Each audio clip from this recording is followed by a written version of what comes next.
Now it's time for Movie Friends with your hosts Michelle and Seth. We're talking film without pretension. We're finding cats that are unexpected. We'll watch a movie, film, or schmovie. And we want you to join our journey. So subscribe and share this podcast, or this might just be the last of the Movie Friends. We're movie friends. We want to be your movie friends. Welcome to New Release Review, part of the Movie Friends podcast. My name is Seth. Today we're talking about Friendship from 2024, directed by Andrew DeYoung. We will be discussing spoilers throughout this entire episode, so if you have not seen Friendship, please turn this off, go watch the movie, and then come back.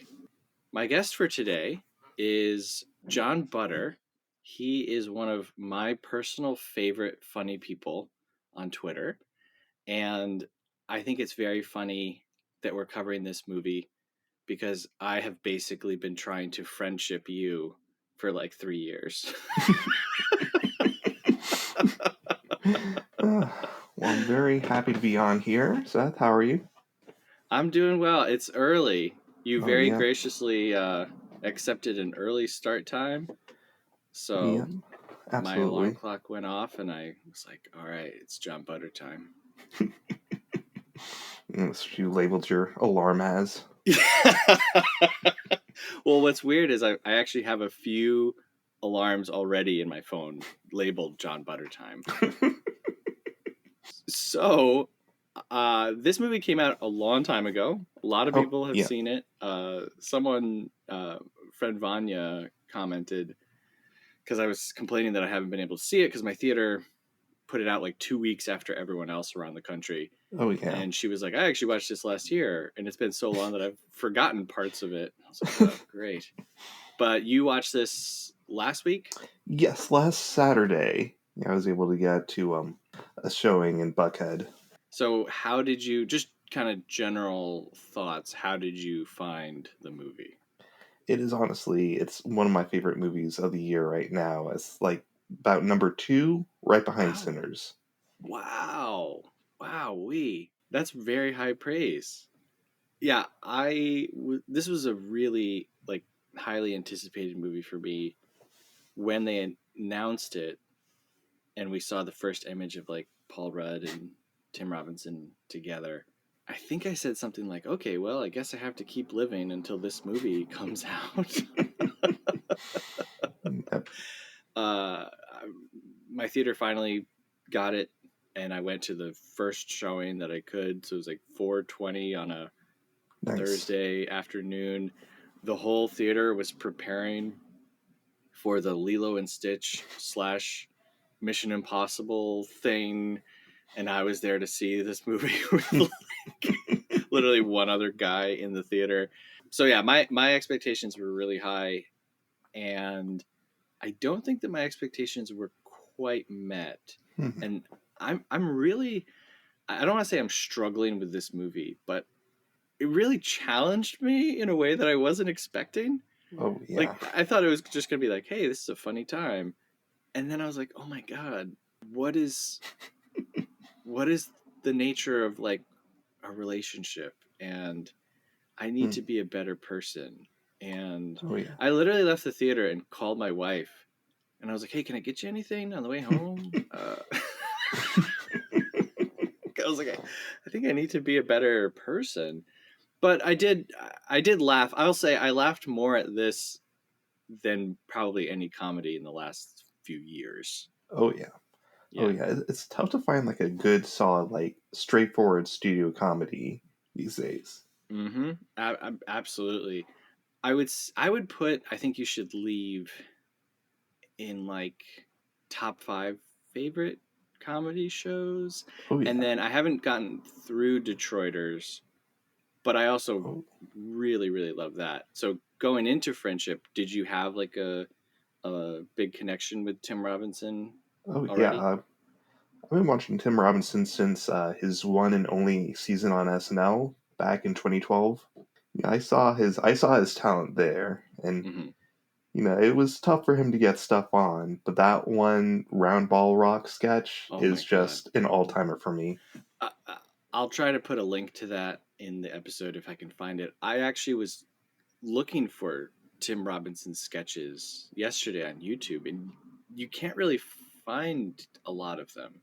Yeah, And it's like, SNL, that's what are you true. doing? Like, give us the goods. Hmm. Why do you think he didn't work out there? From what I've heard, it seemed like he was sort of like a little bit uncomfortable in front of the camera. And Hmm. also at the same time, he was joining the cast with A.D. Bryant and Cecily Strong, who both turned out to just be absolute powerhouses on the Right. show. So I have to imagine it was tough for him to like uh, find his confidence and like get material on the show. It's a bummer because seeing the stuff that he does now, it's out there, but some of the concepts are pretty quick payoffs. So it Mm, seems like he'd be well suited for SNL, but yeah, I mean, obviously I like his comedy, so of course I would want to see that on mhm. SNL. Oh yeah, Uh, I think I'm a little older than you. yeah, Uh, about 5 years, I think. yeah, so for me, SNL when I was growing up and hitting like young dude who realizes that comedy is funny, was like Will Ferrell and Chris Kattan. Mm. And then kind of by the time Yeah. like Andy Samberg came out, I was out. I was Oh, I was done. What about you? that was funny. That's funny because I started watching regularly like right at season 31 when Andy Samberg and Bill Hader joined the cast. Yeah, so a lot of their stuff I'm just not really familiar with beyond like the Lonely Island and when they started doing like more online commercial stuff. Oh yeah. So that was kind of another thing that I was like, man, you were already in the pre-filmed stuff era. How could Tim Robinson not break in? Yeah, it's a bummer.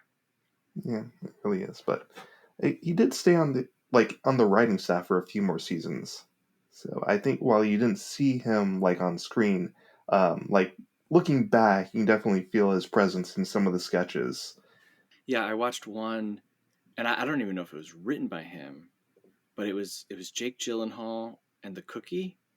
Have you seen that one? Oh yeah, that was like a few seasons. Yeah. And I couldn't tell. I was like, either Tim Robinson wrote this, or a really big fan of his wrote this.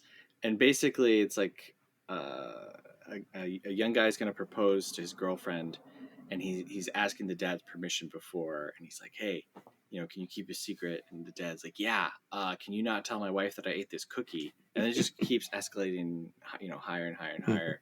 And it is exactly the tone and tempo and ridiculousness of like I think you should leave sketch. So I was like, Oh yeah.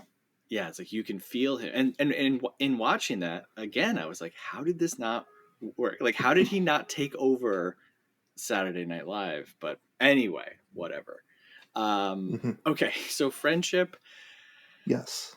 I I didn't really know what to expect going in. I assumed that it was going to be about a friendship turned sour or turned sinister. I love this tagline: "Men Hmm. shouldn't have friends."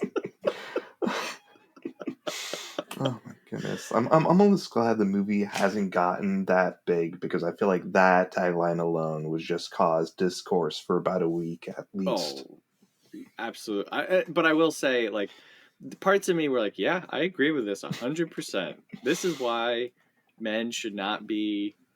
Grown men should not be going through the aqueducts of a city and yelling on top of city hall, because the whole time I was just like, these guys, they should be at work. They should be. It's nice to find a new sense of self and excitement for life and all that stuff. Mhm. I loved the line when they're down in the sewer with the cops, like, so you were trespassing, and he says, "No, it's not trespassing. It's adventure." I also love that. Didn't Paul show Tim that like on the first time they hung out? Yeah, I think so. Like right away. Mm-hmm. Gotta show you the sewers. And I kind of thought the way that the relationship starts, I kind of thought that Paul Rudd was going to be the insane one, because everything he was doing, like the ancient spear, I was like, what's wrong with this guy? And then he kept talking about his wife, but you didn't see his wife, right? Did I miss that?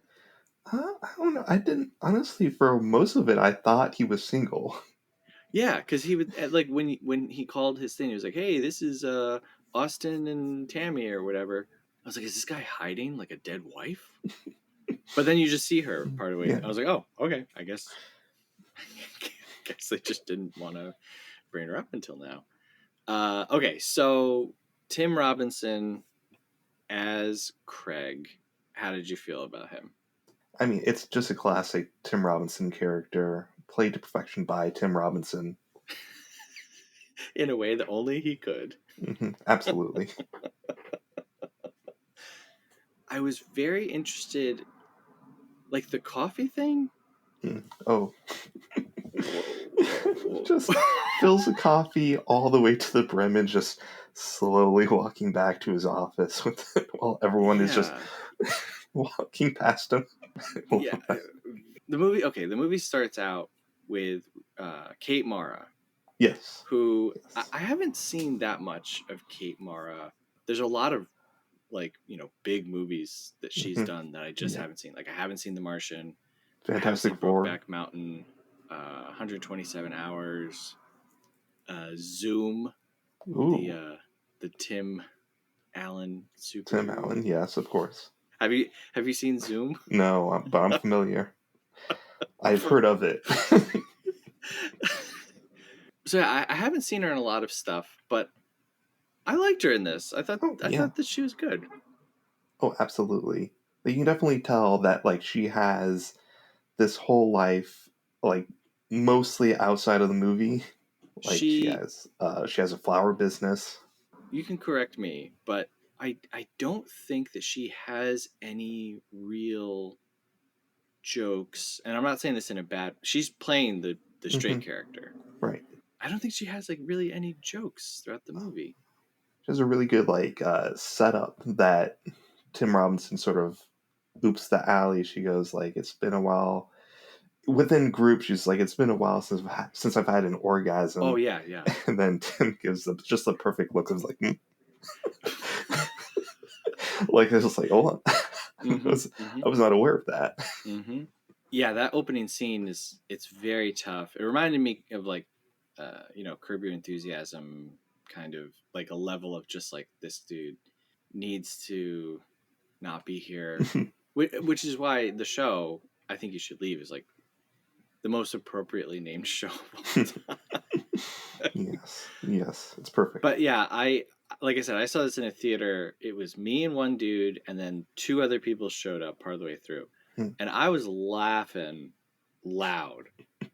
And when you see a comedy with only three other people and no one else is laughing, it's pretty rough. But oh yeah, in that opening, when she's really like, pouring her heart out to this cancer recovery group or support group, and then he's just like, "Wow, I'm orgasming just fine."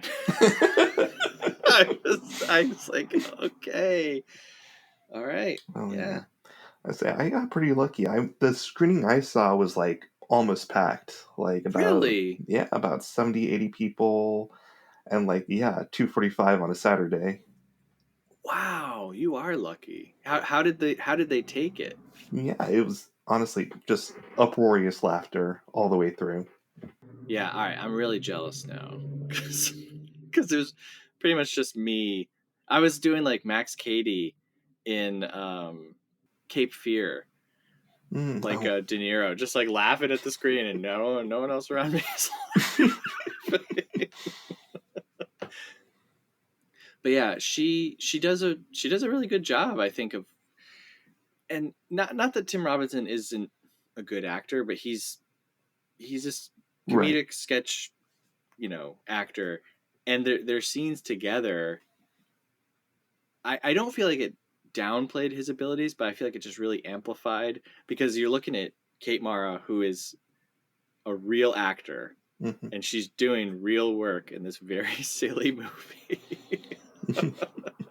And likewise, their son, played by Jack But Dylan Grazer, Steven. yes, I kept waiting for him to be a little silly and goofy, and not really.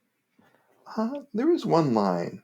I think it's like said like so quickly in the restaurant. He goes. He says something like, "Having two girlfriends can be so financially straining." Yes. It's just dropped Yes. it. It's just left at that. Yes, that's true. Which was a funny little reveal for his character because you see him with a girl in their house, and Craig is like, "Hey, hey, good for you." Well, so you just assume, all right, this kid has a girlfriend. That's cool. And then yeah, you find out he actually has two. But yeah, like Jack Dylan Grazer, he's done a lot of voice acting. He was the Oh yeah. Freddie Freeman in Shazam. He's got the tools, and he's known for doing the kind of loud, silly, gaggy type Hmm. performance. So I was really I thought it was really refreshing that they didn't have him do that here. I was like, wow, all right, good job, movie. Yeah, I like it. A lot of the supporting characters are very like subdued, more like a subtle performance. I think sort of to offset Tim Robinson's performance Right. to like sort of really accentuate like how wild he's acting. Yeah. Tell me about Paul Rudd. What's your Rudd what's your Paul Rudd temperature? The guy from Dinner for Schmucks. Yeah. Yeah. Sorry, I had that planned. I really love taking a famous actor and then finding like the one movie that like nobody Right. remembers. Right. But I saw Dinner for Schmucks. I didn't love it, but yeah, it had parts. even as like at that age, I was like 17. I was like, and that was Not like at the great. age where I was like, I loved everything, and I was like, well, Right. You know what was a big one? Not to go totally off topic, but Year One, oh, I haven't seen that one. Jack Black, Michael Cera, directed by Harold Ramis, who, Hmm. he's done Yes. a little movie called Groundhog Day. Hmm. You guys have ever heard of it? I'm familiar. Analyze that and analyze this. Hmm. I was like, oh, Jack Black, Michael Cera, we love those guys, and Oh yeah. it just fell so flat. Like, I have to imagine. Yeah. yeah, not great. But anyway, yeah, Paul Rudd. Paul Rudd. Yeah. What I like about Paul Rudd is that he's got like a classic leading man face, but then he does like weird stuff like this. Mm-hmm. Yeah, him and John Hamm are like in the same group of like Hmm. comedians who were cursed with good looks. Yeah, there was something about when we're introduced to his character Austin that I was like, I don't trust this guy. Maybe it was the whole like stay curious thing. I love that sign off. That's really good. I kind of was like, you know what? I need a sign off. Like I don't have. Do you have a cool sign off when you walk away I, from people? I'm just see ya.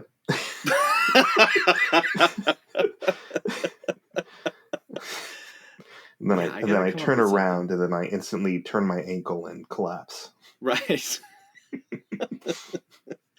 I yeah, I'm not cool at all Mm. like this Austin character. And okay, am I crazy or in the beginning of the movie was Paul Rudd doing an accent Mm. that then goes away? Uh, I'm not sure. It has Okay, I been might just six be days crazy. since I've seen the movie, but Yeah. I don't remember. Cuz in the opening when he brings the package to him, I was like, "Oh, Paul Rudd's doing like a some kind of southern Mm. accent thing." And then like slowly over the movie, it felt like it just went away.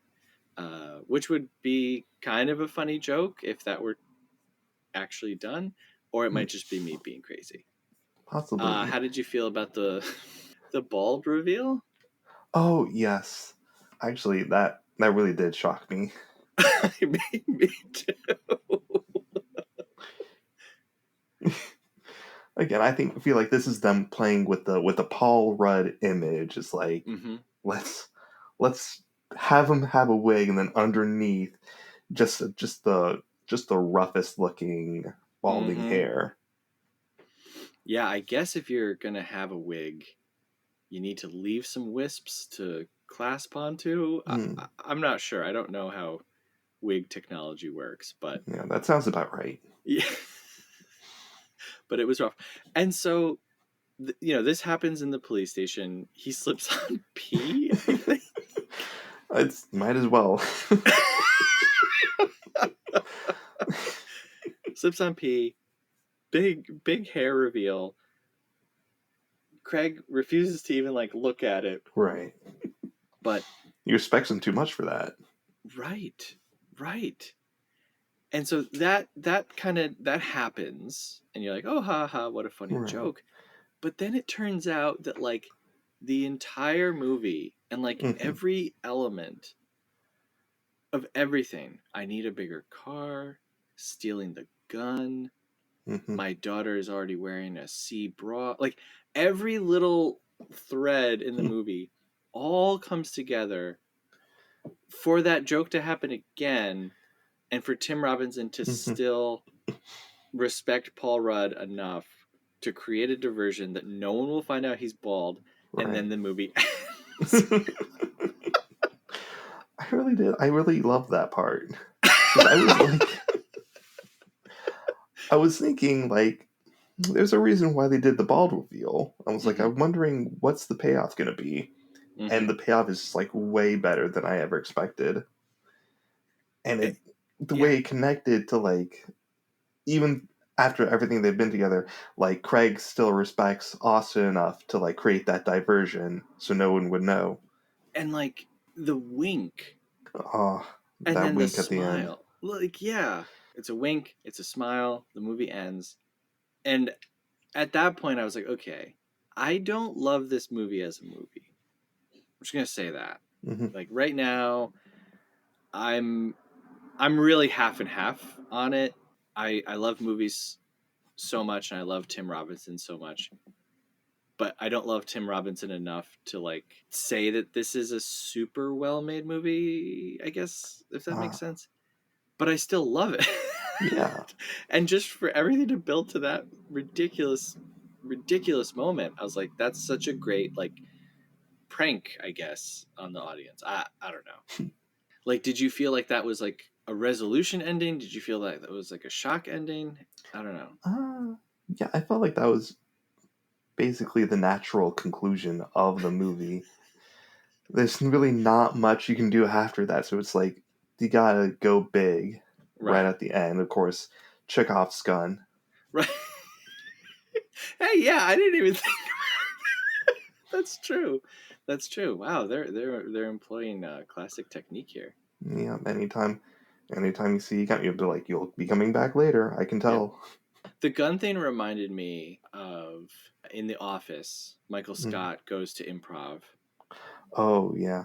And they get mad at him because he always just immediately goes to somebody has a gun or I have a gun or whatever. And you can't keep doing that. And he's like, what is the most exciting thing that can happen in any situation? Somebody has a gun.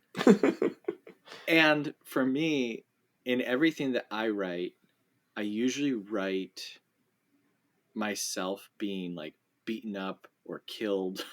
Because I'm like, what's the funniest thing that could happen to me? Oh my god. So I found this very relatable. But yeah, when he whips the gun out of his coat, I was like, has he been just carrying that?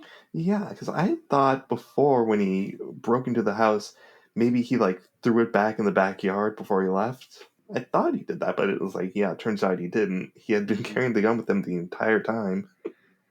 It's just a golden gun. And that feels like a one-upping of, hey, what's the most exciting thing that can happen? A gun. No, a golden gun. Yeah, and the box says something like a hard rain's a comin' or something. I don't know. I'm actually going to go see the movie again later today, so Oh, I'm going to have nice. to pay attention to that. Yeah, check out the inscription on the box. It's very odd.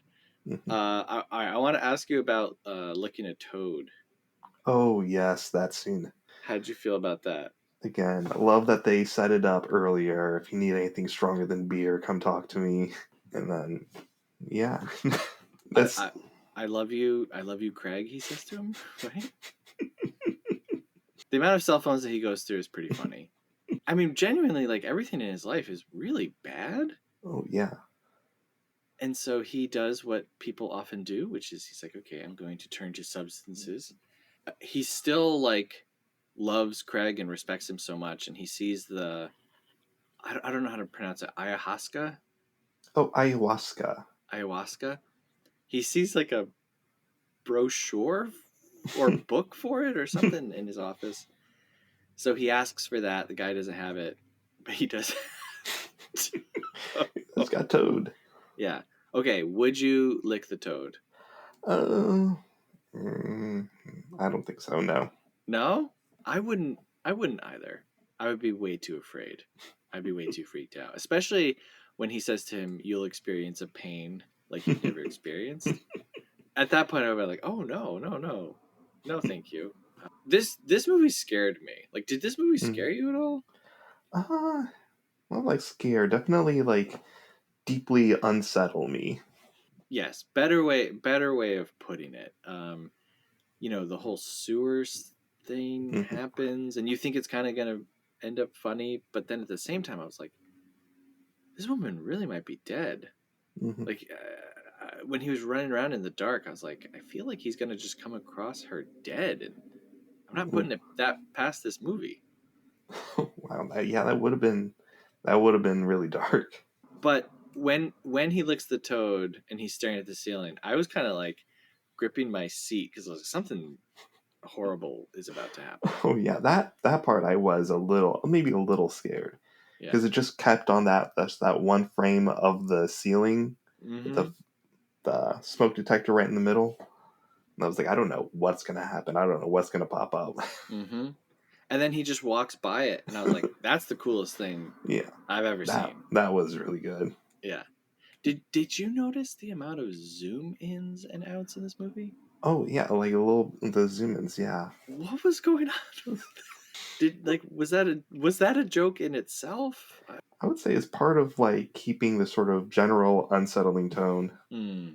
Because once I noticed it, I was like, "Wow, we're really starting a shot and then just slowly zooming in, Hmm. and then we're doing it again and again and again and again."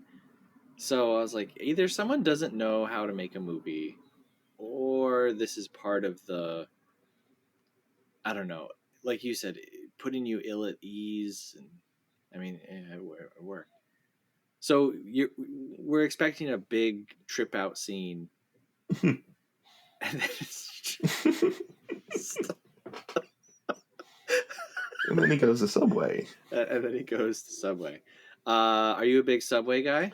No, honestly, I don't have any Subways around me, so I go to Jersey Mike's, which Oh, okay. yeah, Do you, Danny DeVito's restaurant. do you, He owns it, right? He works there. do you get it Mike's way? Oh yeah, yeah, Oh full yeah. Mike's way. My problem with Jersey Mike's is that it costs like $20 Mm, for a sandwich, and then it's like the messiest thing. It's the messiest sandwich because you got to get it Mike's way. hmm I feel like they slap you if you don't. I feel like I have a good location by me because they make pretty neat and tidy Oh sandwiches. yeah. Oh man. Wow. You mean it just might be my location? I'm getting screwed over by the Jersey Mike's people. I think you got to call DeVito. You got to warn him. I, I, I have I. I'll just tell this story. I was gonna say I have a story about Jersey Mike's, but I'm just gonna tell it because when else will I tell it? Many years ago, Mm. I had a sinus infection. Ooh.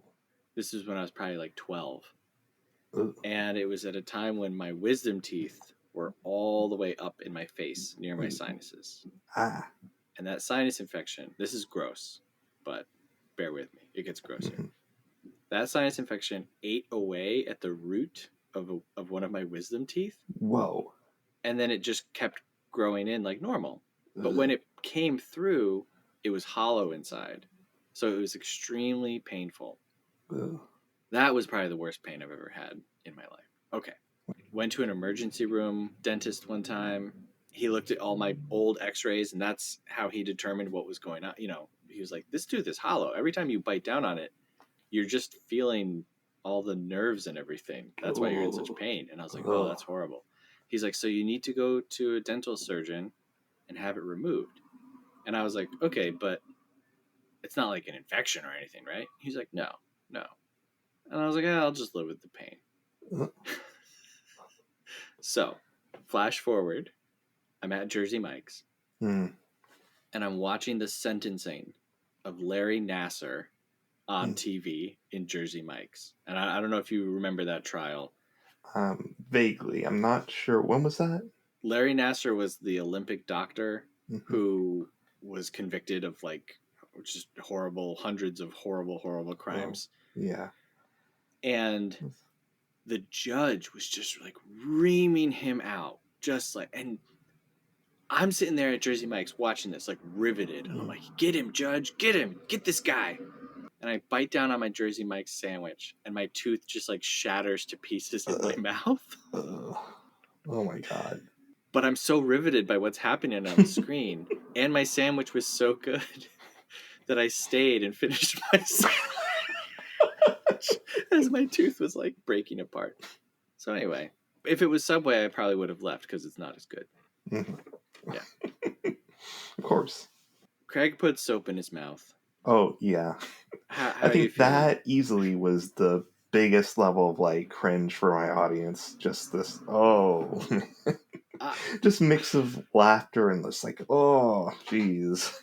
I was squirming in my seat, and it just keeps going.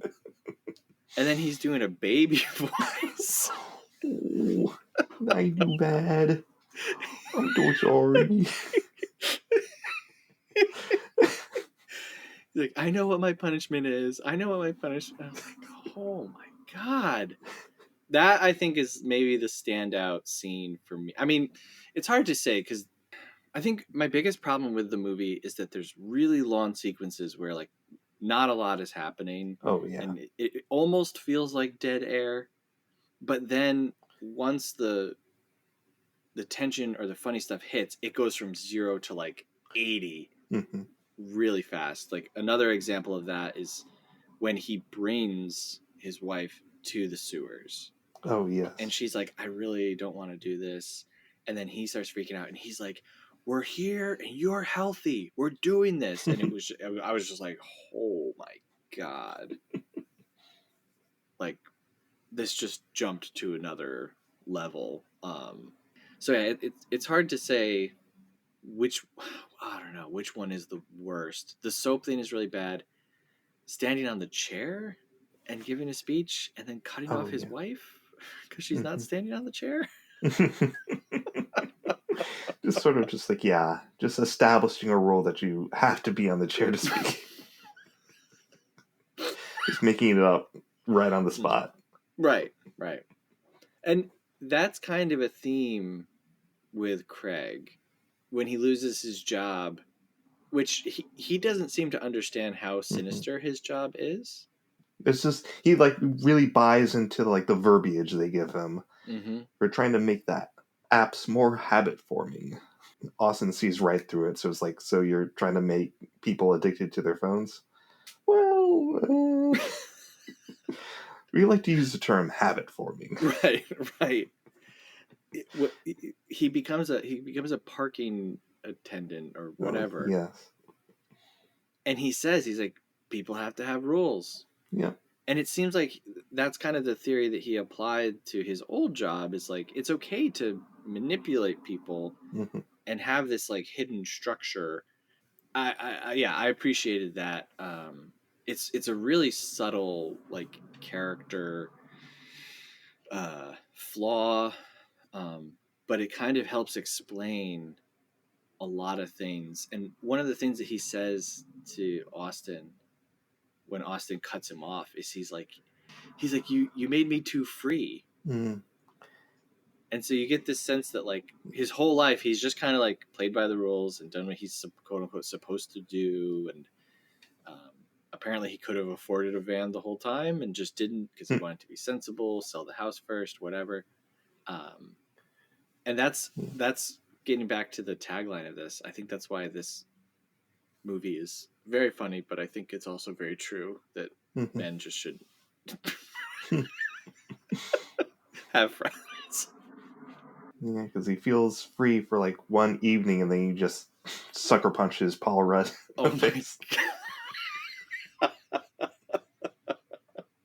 Yes, men should be repressed.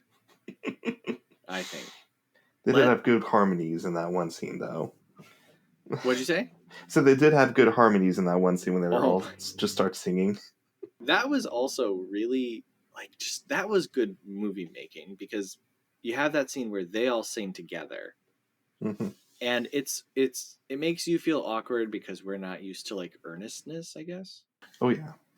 But then at the end when he sings it by himself, it's the same song, but now it's taken on this like it is the same song, right? I mean, yeah. It takes on this totally sinister like vibe, and it's like, oh my god, like I've been watching you at night or whatever the words are. How do you feel about Connor O'Malley? Oh yes, love him. Love whenever he shows up in Tim Robinson piece. I like Connor O'Malley. I couldn't. I'm a little ashamed to admit this. I could not get through Rap World. Oh yeah, that one's a little bit. It was definitely the editing. And maybe I should have just kept going. I don't know. Maybe it gets better, but it was just so frantic and crazy, and like I'm trying to laugh at stuff, but then we're moved on, we're moved past, and it felt like it was edited to be annoying on purpose. Oh yeah. But then it just became annoying to me, so I was like, I'm done. I can't continue. I will say it's got a good ending. Yeah, that's all I would like to go back and check it out sometime because I know people love it. Have you seen his new one, Slugs? Oh no, I haven't seen that one yet. Check it out. It's pretty great. And yeah, I like Connor O'Malley. I like the kind of character and voice that he usually goes to, which is just like commenting on this digital world and the age of performance. He really goes way over the top most of the time, which I tend to prefer like quiet comedy. I get that, Stephen Wright is my favorite stand-up comedian, where Connor O'Malley's doing something very, very different, but yeah. So yeah, I knew that he was in this movie and then completely forgot. So when he showed up, I was like, was that shocking? Was that for you? I really do. When he shows up, I wanted to like clap as if Captain America was picking up Thor's hammer in Endgame. It was like, oh my god. Yeah, that's kind of that's a good comparison for comedy people.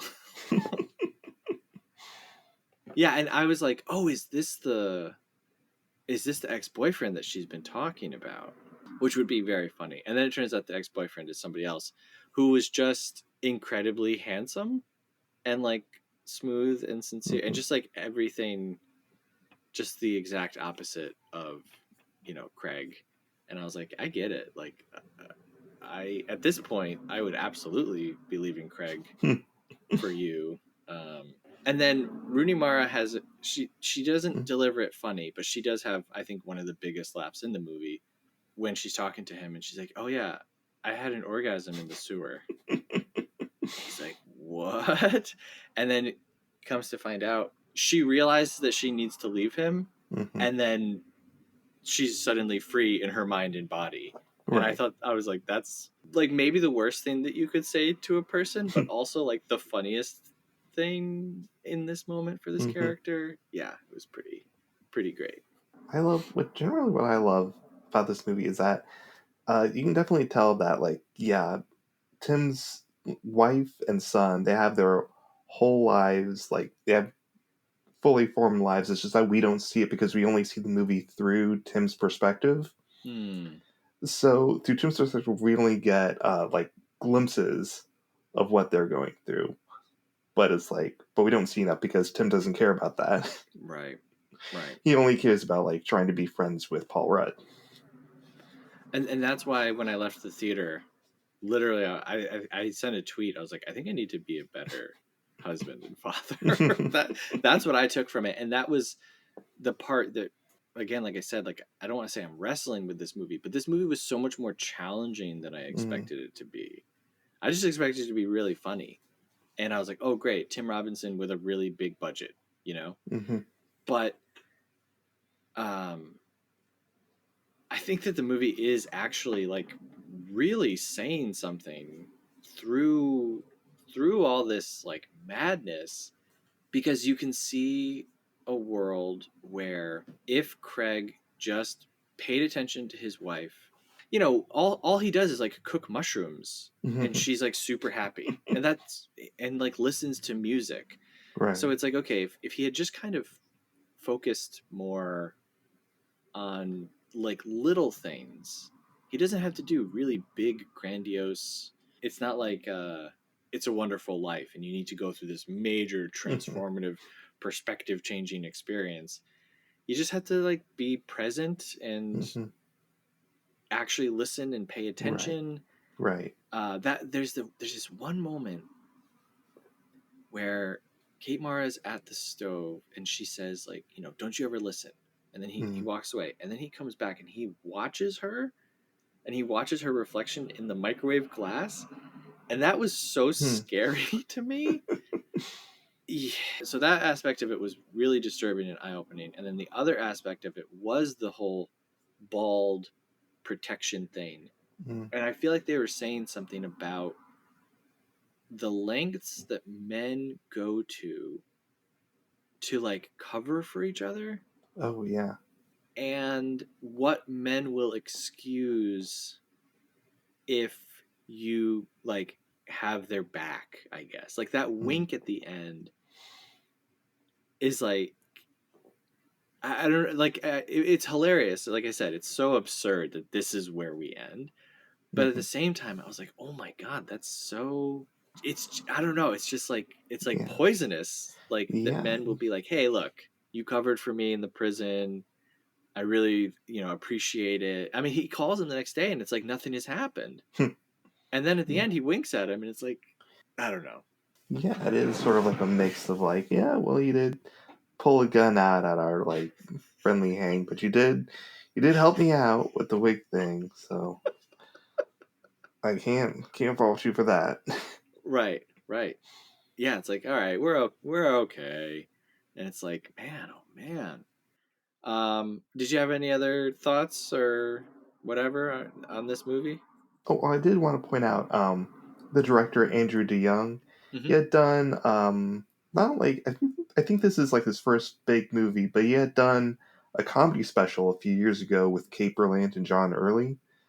I Mm. don't know if you're saying that it's on Yeah, I haven't Peacock, seen it, but I but know them. it's very good. It's very funny, and it's very like a lot of the sequences in that are like yeah, taking things that are just like completely wild and just playing it straight, like a family of beavers at the airport.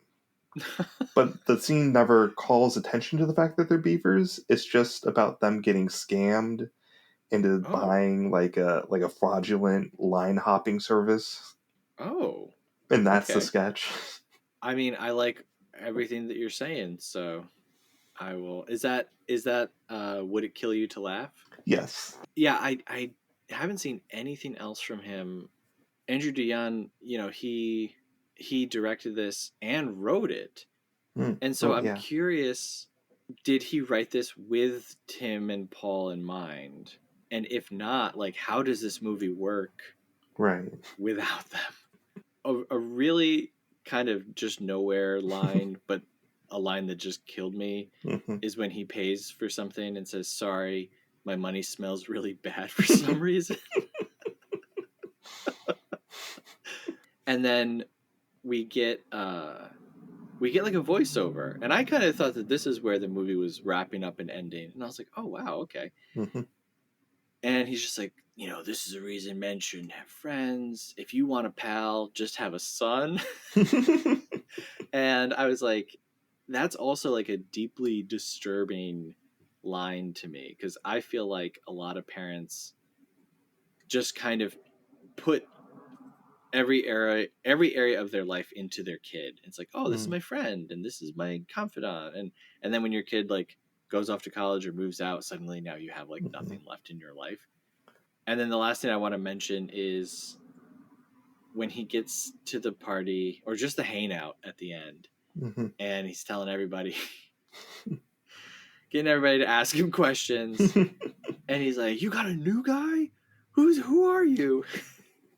He says, my name is Jimp. And he says, Jim? And then he says, no, not Jim. Jimp. Like jump with an I. And this idea is like so absurd that it just like stops him from interrogating.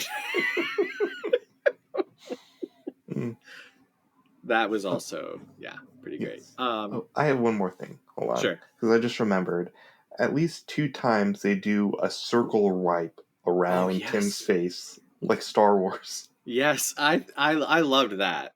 And that kind of also led me to think, like, are we making a joke with the zoom-ins? Because clearly they're having fun with, how they're cutting things. So, yeah, I don't know. All right, so, this is your number 2 movie of the year so far. Yes. Like I said, I really enjoyed this. I laughed a ton. As a movie, I don't know that it works, but if its goal is to make me laugh, then of course it works, And I maybe just have to let go of some of the other stuff. Saying to a little boy dressed in a golfing outfit, "Are you a doll? You want to smoke a cigarette?"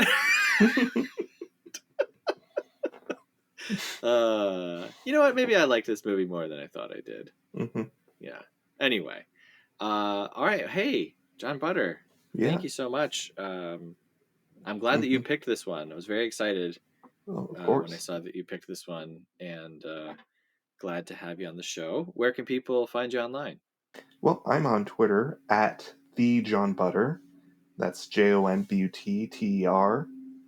And of course, if you want to find more of my hot film takes, I'm on Letterboxd at just Jon Butter. Well, at Jon Butter.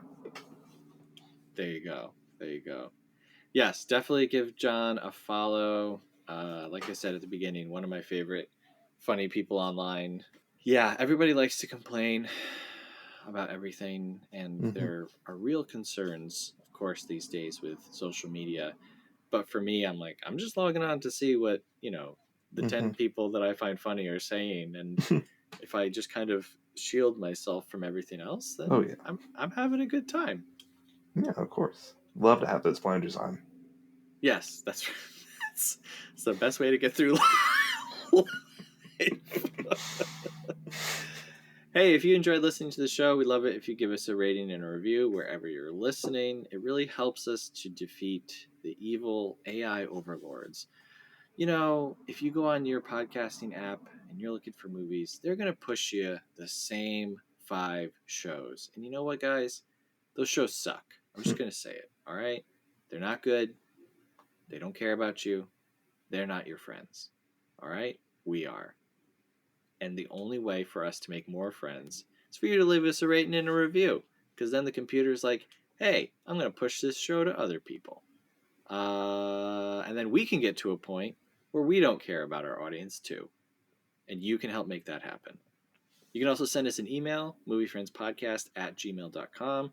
Let us know what you thought about Friendship, Tim Robinson, eating wild mushrooms, sewers, whatever. We'd love to hear from you. You can also support the show, patreon.com/moviefriendspodcast. $5 a month gets you access to all of our additional episodes, commercial-free episodes, our patron-only Discord. You get to vote on upcoming movies and themes. There's a whole lot of stuff.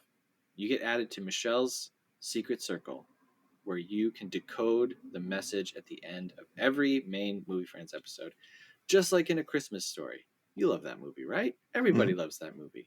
Little Orphan Annie, we do that, okay? Look, just eat one less banana a month, and boom, there you go. That's your Movie Friends money. Look at one banana rotting on your counter. Oh, no, wait. Actually, you can't buy that. Look at one banana in the store. Leave it behind and whisper it to yourself as you walk away. That's my Movie Friends money. Mm-hmm. All right, John, thank you so much. And again, I appreciate you coming on early in the morning. Yeah, my pleasure.